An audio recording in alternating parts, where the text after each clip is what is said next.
This is Marisa. Today, ay namasyal kami ni husband. Kasi today is extra nice weather. And during the last days, we always have, di naman umuulan, di rin nag-i-snow, pero laging gray. So far this winter, parang puro na lang kami cloudy. Walang masyadong sunshine. Kaya wala na namang dugo ang ating peg. Namumuti na naman. But anyway, just enjoy the view and drive with us.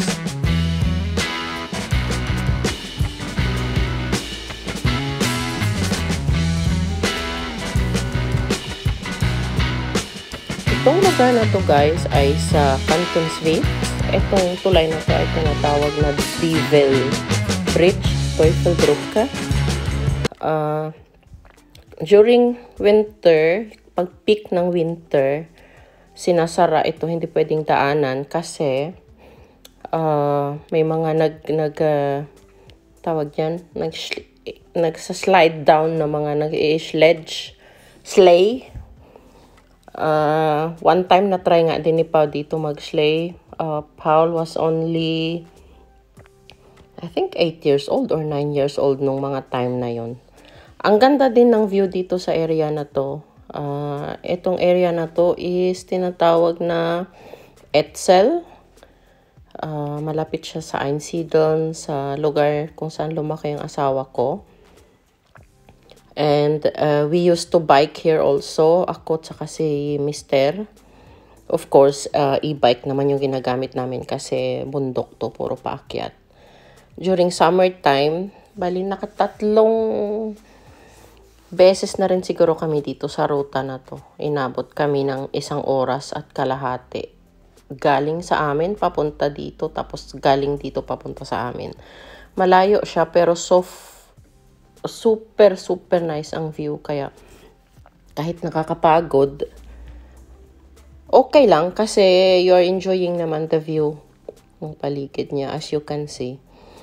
Actually, winter pa ngayon dito guys, kaso lang, yun nga sabi ko, walang masyadong snow. Nag-snow din siya pero hindi siya gaanong nagtagal. Kaya pag nakikita nyo yung halaman or tawag nito, yung grass ay super green pa rin.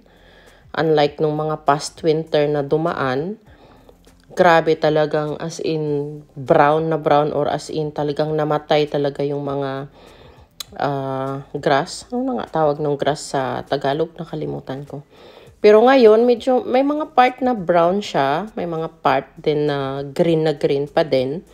Kasi nga talagang hindi, kahit nag-snow man siya, hindi siya gaanong nagtagal.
Dito guys, sa area na to, one time, that was back in 2010 siguro or 2009, nag-slide down si Pao sa sleigh.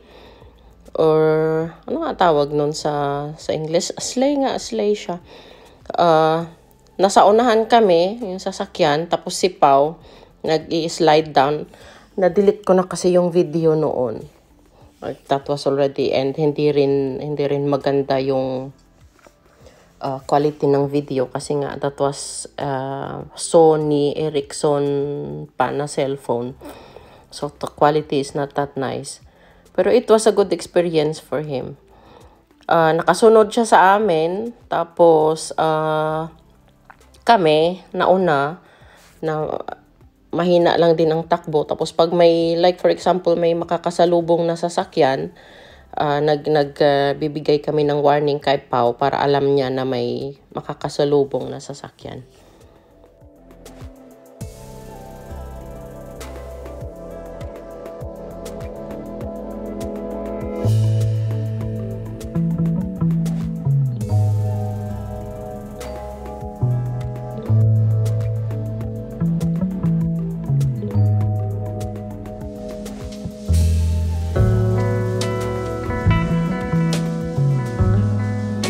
Ito namang lugar na to guys ay malapit na sa amin. Bali, ito is Richtersville na. Kasunod nito ay Wädenswil kung saan kami nakatira. And makikita nyo, hanggang ngayon wala pa ring dahon yung mga kahoy. Although hindi pa naman official spring kasi yung official spring is 3rd week pa ng March.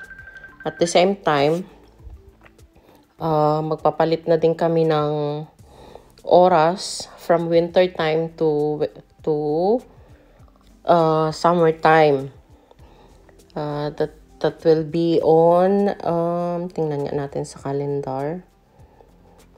That will be on the 19th of March. That's the 3rd Sunday of March, magpapalit kami ng oras. So, bali, yung advance natin sa Pilipinas na 7 oras ay magiging 6 na lang. 6 na oras. So, ito yung lugar namin. Ito yung Wädenswil. Makikita nyo, wala pa ring buhay ang paligid kasi wala pa ring dahon yung mga kahoy. Pero meron ng unti-unting mga sumusulpot na mga halaman na may mga namumulaklak na din kahit papano. Paunti-unti. Kaya nga yung ating allergy ay nag-uumpisa na ring umaatake. Pero hindi na siya ganun kalala. Simula nung therapy ako para sa allergy. So, nasa gilid tayo ng lake. Habang nagda-drive si Mr. pauwi. Ang ganda din ng area na to guys. Lagi kaming naglalakad dito mag-asawa kapag may time kami. Dito sa gilid ng lake. And at the same time, sa kabilang area naman ay mga apartments yan. Kung saan marami ding nakatira. Alam nyo guys, ngayon dito sobrang mahal na ng mga apartment. Gusto nga naming lumipat ng apartment sana na yung may garden. Kasi gusto kong magtanim-tanim. Kaso lang, wala kaming mahanap and ang mahal pa rin talaga.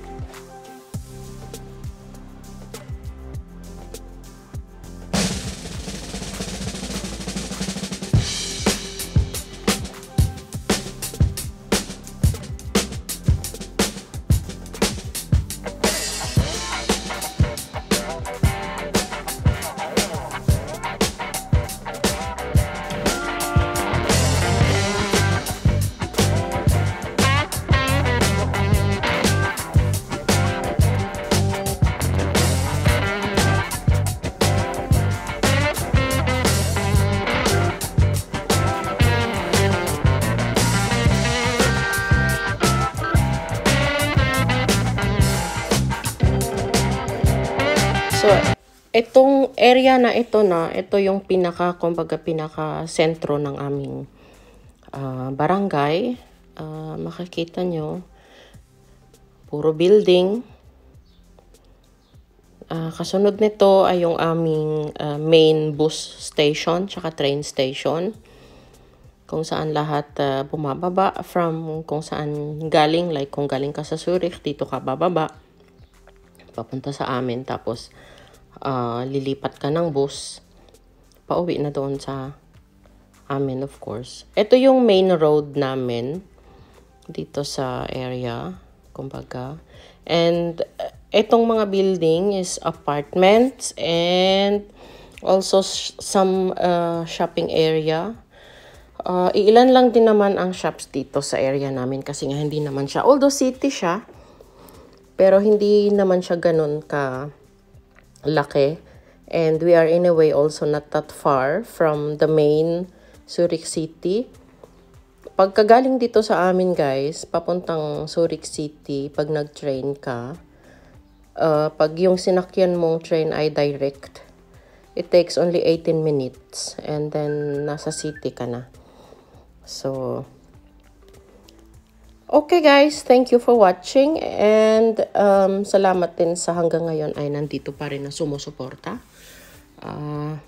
I only wanna say thank you to all of you, especially kay Tita G na laging nanonood, si Kuya June, of course, sa walang sawang suporta, kahit hindi ko na kayo nababalikan ng panunood kasi nga busy ang inyong abang lingkod. Ang dami nating gimmick. Minsan nagsa-sideline din tayo ng photography kasi sayang din, and sometimes meron din tayong mga ibang inaasikaso, and at the same time nagja-job training din ako sa home care. So minsan sinisingit ko na lang din ang pagva-vlog. Ang dami kong nakastock actually na video tsaka picture na i-edit pa, kaso lang wala akong oras talaga, kaya sinisingit ko na lang.